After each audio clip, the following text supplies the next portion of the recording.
आज की इस वीडियो में आप लोगों को बताने वाली हूँ कि आप किस तरीके से नेक्स्ट.जेएस के साथ रिएक्ट आइकन्स की लाइब्रेरी का यूज़ कर सकते हैं।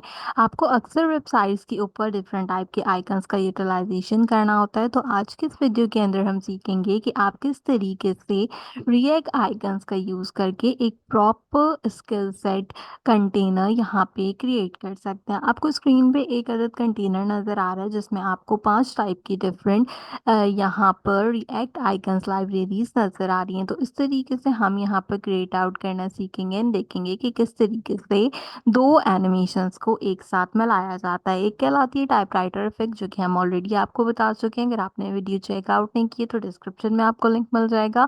मेक श्योर कीजिए कि उस वीडियो को लाजमी चेकआउट कीजिए। एंड आज की वीडियो के अंदर हम आइकन लाइब्रेरी का यूज़ करते हुए इस तरीके की एनिमेशन क्रिएट करना सीखेंगे। जो भी लोग मेरी नेक्स्ट की सीरीज़ को फॉलो कर रहे हैं, मैं बताती चलूँ कि जो मैंने हेडिंग एंड डिस्क्रिप्शन यहाँ पे प्रोवाइड आउट की है वो अगेन टेल ब्लॉक्स का यूज़ करके प्रोवाइड किया है। यहाँ पे मैं टेल ब्लॉक्स के कंटेंट के सेकंड डिवीजन को यूज़ कर रही हूँ। एंड सेकंड डिवीजन को यूज़ करते हुए जब आप व्यू कोड के बटन पे क्लिक करेंगे, आपने यहाँ पर जो आपका पहला सेक्शन डिप तक है इसको सिर्फ इतना यूज़ करना है। इसमें सेक्शन को यूज़ करके आप यहाँ पर क्रिएट कर सकते हैं आसानी से अपना टाइटल और अपना डिस्क्रिप्शन। जो 2 लाइनें मैंने लिखी थी वो आप सिंपली यहाँ से लिख सकते हैं।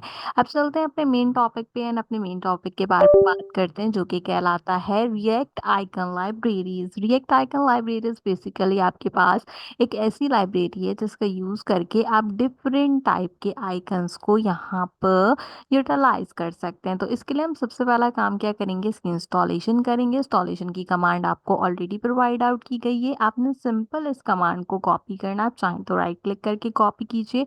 अपने विजुअल स्टूडियो कोड में आइए, यहाँ पर अपने टर्मिनल को ओपन कीजिए। टर्मिनल में इस कमांड को लिखकर इंटर कर दीजिए।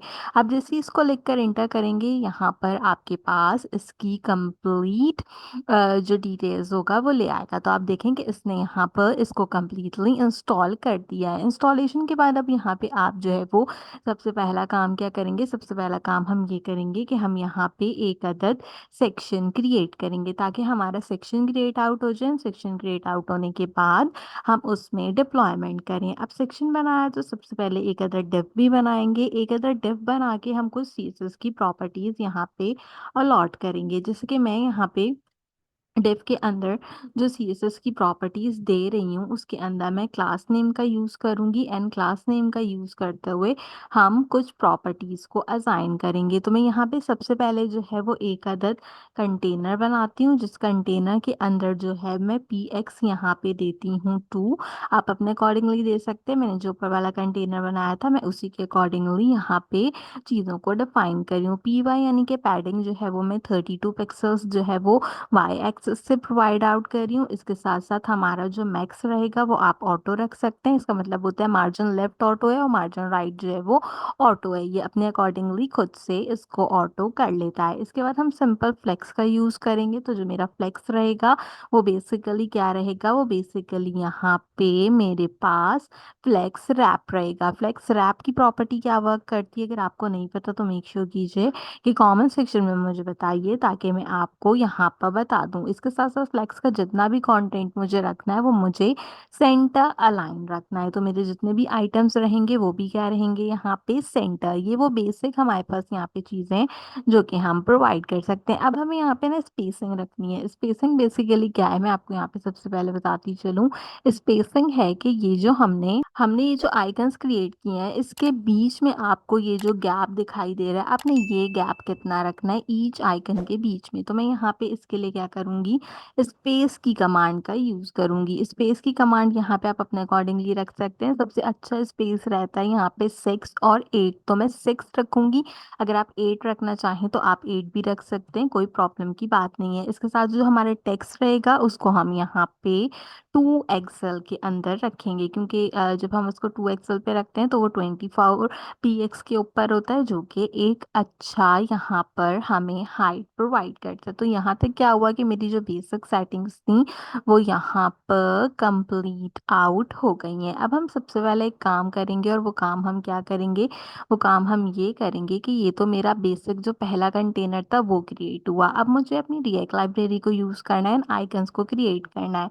तो उन आइकन्स को भी बनाने के लिए मैं क्या करूँगी, एक डिव क्रिएट करूँगी। ठीक है, मैं आपके लिए क्या करती हूँ, मैं आपके लिए सिंपल एक कमेंट करती हूँ ताकि हमें पता चले कि हम यहाँ पे आइकन्स को यूज़ करें। ठीक है, अब आइकन के लिए मैंने क्या किया, सबसे पहले मैंने एक अदद यहाँ पे बना लिया अपना डिव। अब डिव बनाने के बाद हम क्या करेंगे, हम आ जाएंगे रिएक्ट लाइब्रेरी के ऊपर। रिएक्ट लाइब्रेरी हमने इंस्टॉल कर ली थी। इंस्टॉल करने के बाद आप सिंपल सर्च वाले ऑप्शन में कोई भी जो आपका यहाँ पे आइकन हो उसको सर्च कर सकते हैं। ठीक है, तो मैं क्या करती हूँ, मैं यहाँ पे सबसे पहले विजुअल स्टूडियो कोड को सर्च करती हूँ। देखिए मैंने जैसे भी लिखना भी शुरू किया उसने खुद ही मुझे सारे के सारे ऑप्शंस लाके प्रोवाइड आउट कर दिए। तो विजुअल स्टूडियो कोड का सबसे अच्छा ऑप्शन ये आ रहा है, अगर आप बाकी भी यूज़ करना चाहें तो बाकी भी यूज़ कर सकते हैं। तो चले हम इसी को यूज़ करना सीखते हैं। मैंने इस पर राइट क्लिक किया, राइट क्लिक करके देखें यहाँ पे ये आइकन आ गया। अब इसमें बहुत सारी वेरिएशंस हैं, आप जिस तरीके का अपना वेबसाइट पर वेरिएशन यूज़ करना चाहें आप उस तरीके का वेरिएशन सेलेक्ट करें। मैं सिंपल इस वेरिएशन को सिलेक्ट करूंगी क्योंकि इसे कलर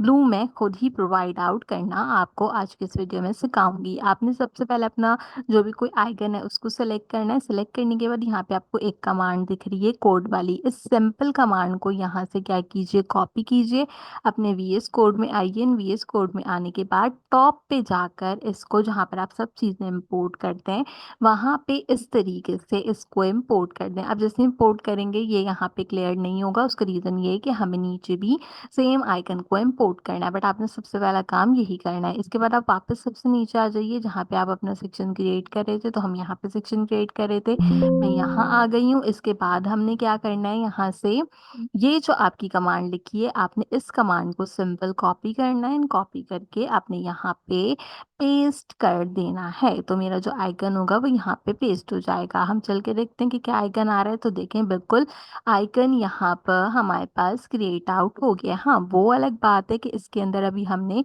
सीएसएस वगैरह जो है वो अपनी ऐड आउट करनी है। तो चलें इसके अंदर थोड़ी सी क्या करते हैं, सीएसएस का एडिशन करते हैं। सीएसएस का एडिशन आप डिव के कंटेनर में करेंगे। अगेन हम क्लास नेम की प्रॉपर्टी यूज़ करेंगे। क्लास नेम की प्रॉपर्टी यूज़ करते हुए मैं जो इसका टेक्स्ट देती हूँ वो मैं यहाँ पे स्काई कलर से देती हूँ। स्काई कलर से इसलिए देती हूँ क्योंकि मैंने प्रीवियसली भी सारा टेक्स्ट स्काई कलर से प्रोवाइड किया था। तो एक जैसा टेक्स्ट रखिएगा और एक जैसी जो आपकी टेक्स्ट की हाइट है वो भी एक जैसी रखिएगा। तो मैंने यहाँ पे टेक्स्ट का कलर जो है वो 500 दे दिया और टेक्स्ट की जो हाइट है वो दे दी मैंने 6L। तो आप यहाँ पे 6XL, तो आप देखें कि यहाँ पे फौरन से आइकन का जो साइज है वो क्या हुआ, वो यहाँ पे इंक्रीज हो गया। अच्छा, अगर आपने ये कलर नहीं देना, आप कोई और कलर देना चाहें, यानी कि अगर ऊपर वाली थीम से आप इसको डिफ्रेंशिएट करना चाहें तो आप इस तरीके से दूसरा कलर भी दे सकते हैं। बस अगर वो प्रॉपर्टी में होगा तो ये यहाँ पे एनहांस हो जाएगा। तो चलिए अभी फिलहाल के लिए इसको इसी तरीके से रखते हैं।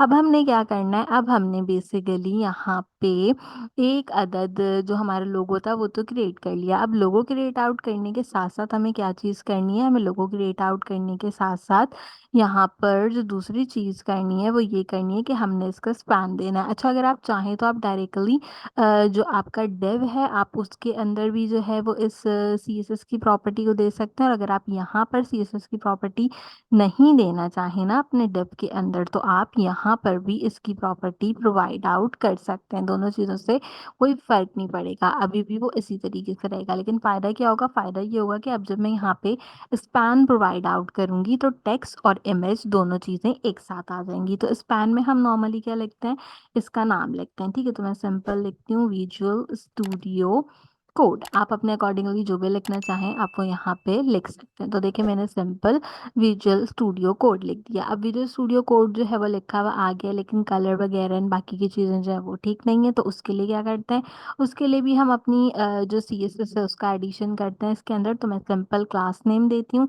क्लास नेम देने के साथ में यहाँ पे क्या करूँगी, मैं इसका एम्प्टी दूंगी यहाँ पे 2। आप अगर ज़्यादा या कम देना चाहें तो वो भी आप दे सकते हैं। अब कौन सी प्रॉपर्टी कैसे वर्क करती है वो आपने देखना है अपने अकॉर्डिंगली। टेक्स्ट जो है वो मैं इसका लार्ज रखूंगी और टेक्स्ट जो होगा वो हम क्या करते हैं उसका कलर मैं सिंपल दे देती हूँ ब्लैक। आपके अपने अकॉर्डिंगली ये भी कि जैसे आप थीम लेके चल रहे हैं उस तरीके से लेकर चलें। तो देखें ये कितने अच्छे तरीके से यहाँ पे कंसीडर आउट हो गया। अब दोनों के अंदर फ़र्क क्या है? दोनों के अंदर फ़र्क ये है कि वो वाइट कलर का बैकग्राउंड नहीं है और बॉर्डर नहीं है, तो वो भी लगा लेते हैं। उसके लिए क्या करते हैं, उसके लिए डिव में आते हैं। इसीलिए मैंने जो है वो यहाँ से इसको शिफ्ट आउट कराया था, ताकि वो वाली प्रॉपर्टीज़ हम डिव के कंटेनर के अंदर प्रोवाइड कर दें। डिव के अंदर कंटेनर के अंदर सबसे पहले आप फ्लेक्स का यूज़ करें, ताकि आपके जितने भी आइटम्स हो वो यहाँ पे फ्लेक्स रहें और साथ में आपके कॉलम के अकॉर्डिंगली वर्क करें। हमारे जितने भी आइटम्स रहने चाहिए वो हमेशा सेंटर लाइन रहनी चाहिए। बैकग्राउंड आप यहाँ पे अपनी मर्ज़ी से दे सकते हैं। मैं सिंपल यहाँ पे बैकग्राउंड जो है वो वाइट कलर का दे रही हूँ। इसके साथ-साथ हमने बॉर्डर देना है। बॉर्डर भी आपकी अपनी चॉइस है। मैंने हर सब जगह पे बॉर्डर येलो दिया हुआ है और वो भी 500 पाउंड के अंदर। तो मैं येलो 500 पाउंड के अंदर इसका बॉर्डर दे देती हूँ। तो अब देखें आप यहाँ पे येलो कलर भी हो गया, बॉर्डर भी हो गया। अभी आपको नज़र नहीं आ रहा क्योंकि इसकी पैडिंग और बाकी चीज़ें मैंने नहीं दी हैं, तो वो भी हम यहाँ पे प्रोवाइड करते हैं। अच्छा, एक चीज़ साथ ही साथ करते हैं, पैडिंग जो है वो यहाँ पे 4 दे देते हैं, ताकि आपको थोड़ा बहुत तो नज़र आए। तो देखें पैडिंग हो गई, तो यहाँ पर ये थोड़ा बहुत हमारे पास नज़र आने लग गया है। इसके साथ-साथ अगर आपने और कोई प्रॉपर्टी ऐड आउट करनी हो तो आप वो भी कर सकते हैं। जैसे कि मैं यहाँ पे इससे पहले एक अदद बॉर्डर देती हूँ और कहती हूँ कि 2 लाइन का बॉर्डर मेरे पास होना चाहिए। तो अप्रॉक्सिमेटली 2 लाइन का बॉर्डर यहाँ पे येलो कलर में मेरे पास आ गया। तो अब ये बिल्कुल ऊपर वाले सिनेरियो से मिलता-जुलता लग रहा है। अच्छा, अगर आपने ऊपर येलो बॉर्डर दिया और आप नीचे दूसरा बॉर्डर देना चाहते हैं, तो आप नीचे भी चेंजेस कर सकते हैं। जैसे चलें, नीचे का बॉर्डर मैंने स्काई कर दिया। So now you can easily see कि अब वो स्काई कलर के बॉर्डर्स जो हैं वो मेरे पास डिप्लॉय हो रहे हैं नीचे, और ऊपर की तरफ जो है वो येलो कलर के बॉर्डर्स आ रहे हैं। Depend upon your own text and own choice. अब प्रॉब्लम क्या है, अब जब मैं इस पे लेकर जाती हूँ अपने रिएक्ट आइकन लाइब्रेरी पे, तो ये वर्क तो कर रहा है। जो मैंने सब चीज़ें दी वो प्रोवाइड कर रहा है, बट ये इस तरीके से जो है ना वो देखें एनहांस नहीं हो रहा। तो मुझे ये वाला इफेक्ट भी लगाना है। तो ये वाला इफेक्ट भी हम क्या करते हैं, हम यहाँ पे ये वाला इफेक्ट भी जो है वो कंसीडर कर लेते हैं। इसके लिए अपने डिव के अंदर आएंगे। डिव में आने के बाद हम यहाँ पे ट्रांजिशन लगाएंगे। ट्रांजिशन आप अपनी मर्जी से लगा सकते हैं। मैं ट्रांजिशन लगाऊंगी यहाँ पे ट्रांसफॉर्म की, और ट्रांजिशन ट्रांसफॉर्म की प्रॉपर्टी के अंदर मैं इसका ड्यूरेशन लूंगी। ड्यूरेशन मैंने अप्रॉक्सीमेटली 300 रखा है, काफ़ी अच्छा लगता है 300 ओके। एंड साथ में मैं इसको ईज इन एंड आउट जो मेरे पास क्यूबिक ट्रांजिशन है वो प्रोवाइड आउट करूंगी। यहाँ तक हमने प्रोवाइड आउट करती है, एक बार चल के देखते हैं। अभी फिलहाल के लिए कुछ नहीं हो रहा, क्यों? क्योंकि अभी भी ट्रांजिशन हाफ है। ठीक है, इसके बाद हम क्या करते हैं, इसके बाद हम इसको जो है वो सिंपल ट्रांसफॉर्म करते हैं। ये सारी टेबल स्पेसिस की प्रॉपर्टीज़ हैं, तो अगर आप ये पढ़ना चाहें तो आप मुझे बता सकते हैं कमेंट सेक्शन के अंदर। मैं आपको ये सारी प्रॉपर्टीज़ बता दूंगी। अब हावर करने पे बेसिकली स्केल यूज़ होता है, तो मैं यहाँ पे स्केल अप्रॉक्सीमेटली, आप स्केल की देखें काफ़ी सारी वेरिएशंस होती है। मैं 1 बाय 1 का स्केल रखूंगी, जो कि 110 तक हमारे पास डिप्लॉय करते। ज़रा चल के देखते हैं, तो देखें बिल्कुल परफेक्ट तरीके से मेरे पास वर्किंग कर रहा है। इस तरीके से आप जितने भी यहाँ पे रोटेशन ऐड करना चाहें, आप वो रोटेशन यहाँ पे ऐड कर सकते हैं। मैंने ऊपर 5 आइटम्स ऐड किए हैं, नीचे मैंने 1 आइटम ऐड किया है। तो आप इसी तरीके से सिंपल चीज़ों को परफॉर्म कर सकते हैं। तो चलिए एक काम और करते हैं, एक काम ये करते हैं कि जल्दी से थोड़ा सा कॉपी पेस्ट का सेक्शन करके मैं आपको बताती हूँ कि अगर आपने कुछ और यहाँ पे अपलोड आउट करना हो तो आप कॉपी पेस्ट करके कैसे अपलोड कर सकते हैं। देखें, अब जैसे मैंने यहाँ से गेटअप को चूज़ कर लिया। गेटअप चूज़ करने में ये वाला लोगो काफ़ी अच्छा है, अगर आपको गेटअप का चूज़ करना, otherwise this one will also look good over here. इसके अलावा भी गेटअप के काफ़ी सारे वेरिएशंस यहाँ से आपको मिल जाएंगे। अगर आपने को पायलट यूज़ करना हो तो को पायलट के भी आपके पास वेरिएशंस अवेलेबल हैं। तो हम सिंपल काम करते हैं। मैं यहाँ से गेटअप का ये वाला लोगो जो है वो कंसीडर करूँगी। इसके लिए सिंपल काम क्या करेंगे, यहाँ से इसको कॉपी करेंगे, टॉप पे जाएंगे। टॉप पे जाने के बाद मैं सिंपल इसको पेस्ट करूँगी, वापस नीचे आऊँगी। वापस नीचे आने के बाद ये जो मैंने अभी यहाँ पे पूरा का पूरा कंटेनर बनाया है, सो कंट्रोल सी करके कंट्रोल वी करेंगे। एंड कंट्रोल वी करने के बाद सिर्फ यहाँ से इसका जो हमारा नाम है उसको हम इसके कोड से बदल देंगे। तो अब मैंने इसके कोड से इसका नाम बदल दिया, एंड वी विल सी। तो यू कैन इजीली सी के दोनों वेरिएशंस मेरे पास आ गए। अगर अब इसका कलर आपने ब्लैक रखना हो या समथिंग अपने मर्जी का रखना हो तो वो भी आप यहाँ पे रख सकते हैं। नॉर्मली इसका कलर जो है वो ब्लैक होता है, अदरवाइज ग्रे की वेरिएशंस होती हैं, तो वो भी आप यहाँ पे रख सकते हैं। तो हम जो है वो इसको सिंपल ब्लैक रख लेते हैं, ताकि जो है वो किसी तरीके की कोई प्रॉब्लम पेश नहीं आए। अच्छा, I was actually covering the text over there, तो मुझे यहाँ पे इसको ऐसे ब्लैक रखना है। ठीक है, यहाँ पे ब्लैक हो गया। तो अब देखें वो ब्लैक कलर्स में आ गया विजुअल स्टूडियो कोड। अगर आपने इसको ब्लैक कलर के अलावा किसी कलर में शिफ्ट करना है, जैसे रेड में शिफ्ट करना है, तो रेड में भी ये वर्किंग करेगा। अच्छा, जो बाकी ये कलर्स हैं उसके साथ आपको प्रॉपर्टीज लिखनी होती है, तो प्रॉपर्टीज लाजमी लिखिएगा। तो देखें दोनों के दोनों यहाँ पे वेरिएशन करने लगे। अच्छा, अब एक चीज और क्या है लास्ट, इसके अंदर के टाइप राइटिंग इफेक्ट चल रहा है। तो टाइपराइटर इफेक्ट से रिलेटेड वीडियो आपको मैंने ऑलरेडी प्रोवाइड आउट करके रखी है। बस मैंने एक काम ये किया था कि मैंने इसको कमेंट करके रखा है, तो मैं आपके लिए सिंपल इसको यहाँ से यूटिलाइज करती हूँ। और मैं यहाँ पे क्या करूँगी, मैं इसके बाद जो है वो अपना टाइपराइटर इफेक्ट यहाँ पे पेस्ट करी हूँ। अच्छा, अब टाइपराइटर इफेक्ट बताते हुए मैं आपको एक चीज़ बताना चाहती हूँ। देखें, जब भी आप कोई चीज़ का एडिशन करें, अगर इस तरीके से कुछ एरर आए तो 1-2 सेकंड रुक जाइएगा, वापस आ जाएगा।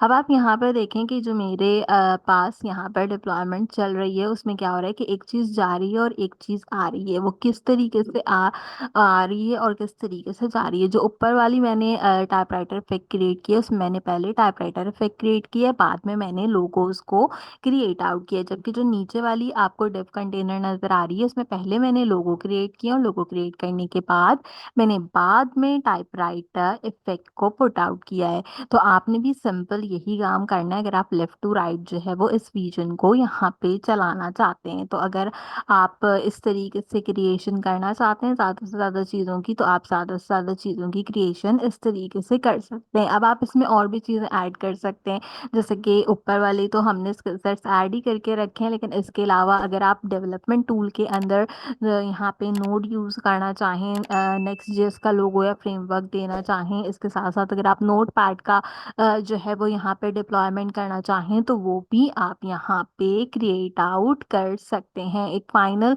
आपको लुकअप दिखा देती हूँ कंप्लीट वेबसाइट से रिलेटेड, ताकि आपको आइडिया हो जाए कि किस तरीके से हमने इस वेबसाइट को क्रिएट करना है। मैंने इसके अंदर एक काफ़ी अच्छा सा जो है वो सर्विसेज का सेक्शन भी ऐड किया। अगर आप कहेंगे तो मैं आपको ये सर्विसेज का सेक्शन भी इसमें ऐड आउट कर कर दिखा सकती हूँ कि किस तरीके से इसको ऐड आउट करना है। तो मेक श्योर कीजिए कि आप मेरी सीरीज को लाजमी फॉलो करें, अपने वेबसाइट को इस तरीके से लाजमी क्रिएट आउट करें। तो उम्मीद करती हूँ कि आज की वीडियो आपको पसंद आई होगी। अगर आप अब तक मेरे नेक्स्ट डेज की सीरीज को फॉलो नहीं करें, तो लाजमी फॉलो कीजिए, इस तरीके की वेबसाइट्स को अपने लिए क्रिएट आउट कीजिए। आज की वीडियो के लिए बस इतना ही। आपसे मुलाकात करूंगी अगले वीडियो में किसी और अच्छे टॉपिक के साथ। तब तक के लिए मुझे दीजिए इजाजत।